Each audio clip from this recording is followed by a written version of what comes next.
ma-avoid na po natin ito.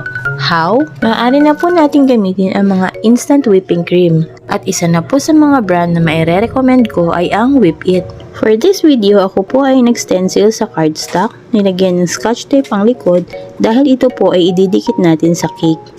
Excited din po ako para sa cake na ito dahil po si Celebrant at si Ma'am Mel na magbibigay ng cake ay hindi na rin po iba sa akin. Ganun na din po ang iba sa kanilang pamilya.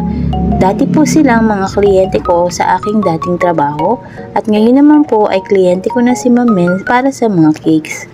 Family is not an important thing. It's everything. Sila po ang pamilyang madalas magtipon, lalong-lalo na kung may selebrasyon. Kikita mo sa kanila ang pagdadamayan. Ganitong samahan ang masarap na tularan.